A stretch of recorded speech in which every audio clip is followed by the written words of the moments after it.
Isipin nyo mga kaibigan, kakabalik pa lang natin ulit sa pagbabarbecue, nalugi na agad tayo.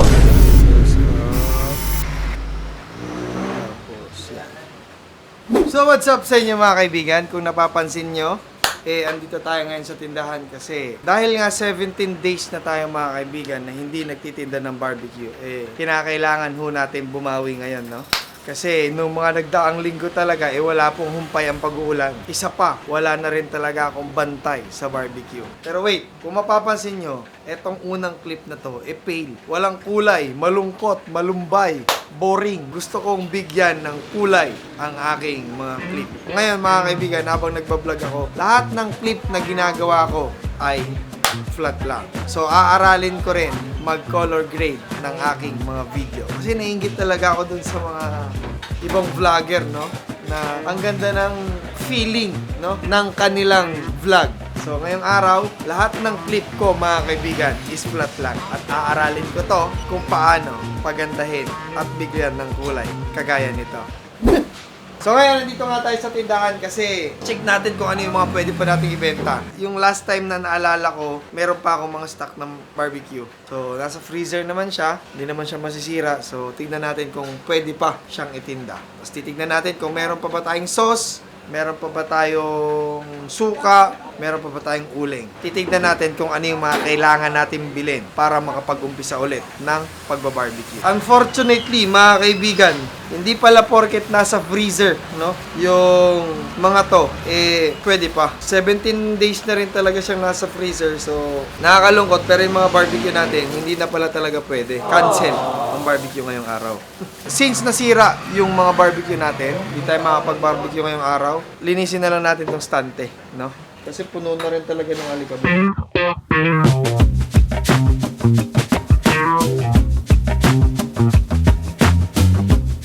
Sobrang nanghinayang talaga ako sa 17 days na hindi ako nakapag-barbecue. Kaso nga lang, wala talaga. Una, wala akong bantay. Pangalawa, grabe talaga yung pag-uulan. Wala talagang humpay. Tapos yung pwesto natin doon sa labas, medyo naanggihan talaga. Tsaka, hindi basta naanggihan, mababasa ka talaga. Ngayon, ang gagawin natin, order tayo ng mga panibagong stock, barbecue. Bibili tayo ng mga plastic, gagawa tayo ng special sauce, gagawa tayo ng suka. Pe-prepare natin to lahat ngayon para tomorrow, ready na lahat, no? Tuloy-tuloy.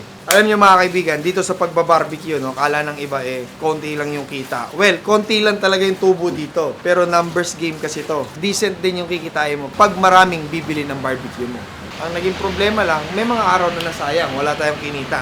Tapos yun. Ngayon, isipin nyo mga kaibigan, kakabalik pa lang natin ulit sa pagbabarbecue, nalugi na agad tayo. Kasi nasira yung barbecue natin, yung stock natin. Kakagaling lang din namin talaga sa sakit. Ilang araw tayo sarado din, War, dito sa Litsunan? Total 3 days. Oh, 3 days din kaming sarado. Kasi wala, lahat may sakit Si Chowking may sakit, si Warley may sakit, ako may sakit, si Mama nagkasakit. Medyo malaki-laki yung babawiin namin, no? Well, ganito talaga. May mga pangyayari talaga mga kaibigan na hindi natin inaasahan na nangyayari. Better, maghanap tayo ng solusyon sa mga ganong pangyayari, no? Tara, prepare tayo ng mga sauce.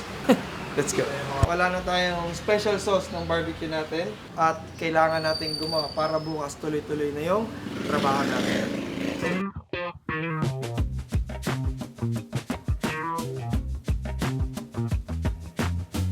So yun, antayin na lang natin ito kumulo, no? Tapos after nito, yun nga, gagawin na natin yung mga iba pa natin gagawin para tomorrow mga kaibigan, tuloy-tuloy yung pagtitinda natin ng barbecue.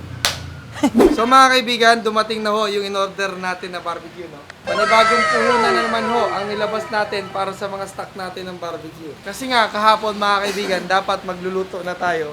Pero, sa kasamang palad, no? Lahat pala ng barbecue na in-stock natin sa freezer, nasira nga. So, ang halaga nito mga kaibigan is 3,000 pesos. Sasayang yung another 3 pero okay lang yon. Napalitan na natin ng panibagong stock at ready na tayo for tomorrow.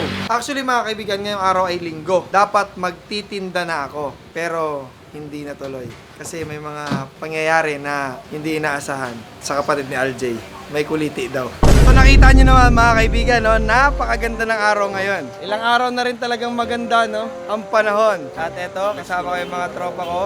Nag-gym. Laki ng katawan, no? Hawak, hawak, hawak. Oh, laki.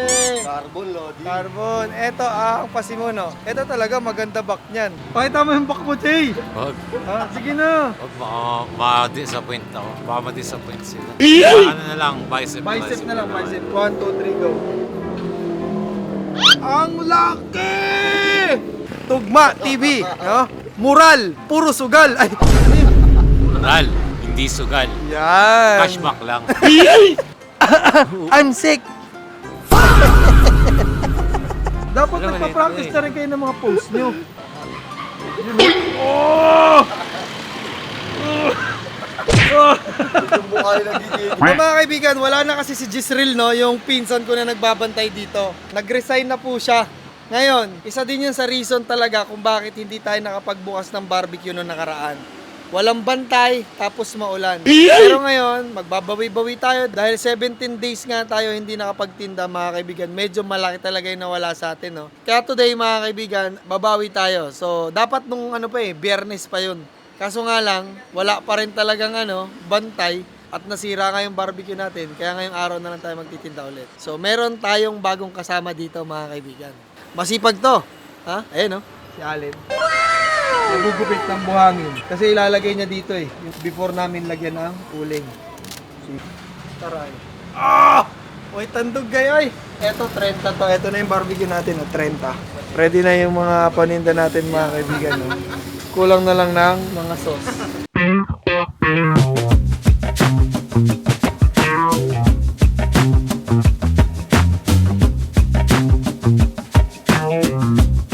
So mga kaibigan, dahil pwede na ulit bumili ng barbecue, no? Ang goal natin ngayong araw is maubos itong mga stick na nandito. Pero syempre, dahil matagal nga tayong hindi nagtinda, hindi natin alam kung may bibili pa bukod dito sa mga tropa kong to. Meron agad buena mano, no, sa mga tropa natin. Eh no, 2 barbecue, 1 ulo. Sa'yo ba? Ano sa'yo ba? Tuhod. Yung paa namin dito, mga kaibigan, ng yung Adidas namin dito, parang hindi paa ng manok, paa ng pabo. Nakita niyo ba yan? Isa lang sa'yo, Mac? Mamaya. Mamaya na ulit. Ganun dapat, tatanungin mo sila na para bang gusto mo silang bumili ulit. Yan. What's up sa inyo? Long time na ako si mga kaibigan. Abangan nyo po yung mga revealing natin. Tangin ng reveal. Yung revealing natin ng mga video. Sa pasundot-sundo tayo ngayon. Bumili ka naman. Bumili naman, kakabalik ko lang eh. Tingnan naman, oh. Yan, napilitan. May camera kasi. Pero kung walang camera to, hindi to bibili. Uy, gogo, Ronnie Alonte to. Ronnie Alonte. Potoy. Spoto. Hindi, problemado talaga ako ngayon sa camera ko ngayon kasi yung 2 cellphone ko naglalag na yung iPhone tsaka yung iPhone kasi luma. Sa'yo na to. Wag na, akin na.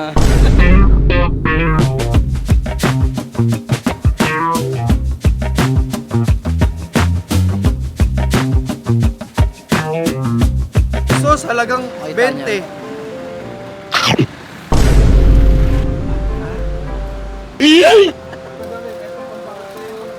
Dito kasi, pag bumili ka ng ihaw, meron kang libreng coke. So mga kaibigan, magagabi na ho dito, no? At feeling ko, may mga bibili na. So yun yung feeling ko. At hindi lang yung basta feeling. Manifestations. Tignan mo to si RJ, hindi nagtinda para suportahan yung kapatid niya. Ayun, oh. Si Allen. Nakaka-touch, di ba? Nakaka-touch.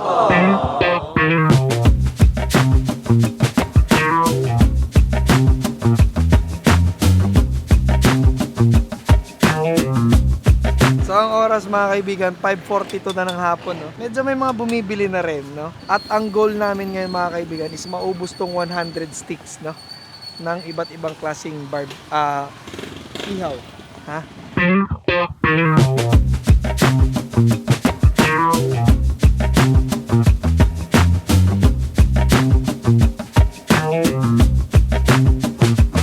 So mga kaibigan, 28 sticks na lang yung natitira, no? Tapos okay na tayo, sarado na tayo. Ayoko na rin magdagdag kasi nga may lakad kami. Kaya alin, no? Pagod agad, first day pa lang. Kaya naman. Kaya naman. Maubos ba natin to? Siyempre, maubos natin to. So mga kaibigan, alas 9 na, no? Pero meron tayong natirang 6 na stick. Siyempre, ang usapan talaga namin dito, hanggang alas 9 lang talaga kami. Tapos meron pang 9 stick na natitira na tenga. Pero since hindi tayo nagtitira, no? Nag-uulit ba tayo ng barbecue? Hindi. Niluto na lang natin yung 6 na barbecue. Ayan, no? Hindi na rin masama yung pagbabalik natin sa pagtitinda ng barbecue, no? At least, hindi man naubos, pero majority ng tinda natin, may, alam mo yun, nabili. So, yun lang. Bukas ulit, ganun lang. Tuloy-tuloy na ulit yung pagtitinda natin ng barbecue kasi sayang naman yung kita, di ba? So, pinakain na lang natin sa tropa natin, no? Yung 6 na stick, yung 4, iuwi ni Allen. Hanggang dito na lang tong video to, mga kaibigan. Tuloy-tuloy na ulit yung pagbabarbecue natin. So, kung ikaw bago ka pa lang dito sa channel ko, syempre, magsusubscribe tayo, no? At i-click po natin ang notification bell para updated kayo sa mga bagong diskarte namin dito sa Picross at sa aking life. So ano pa nga ba, mga kaibigan? See you sa next vlog. Subscribe.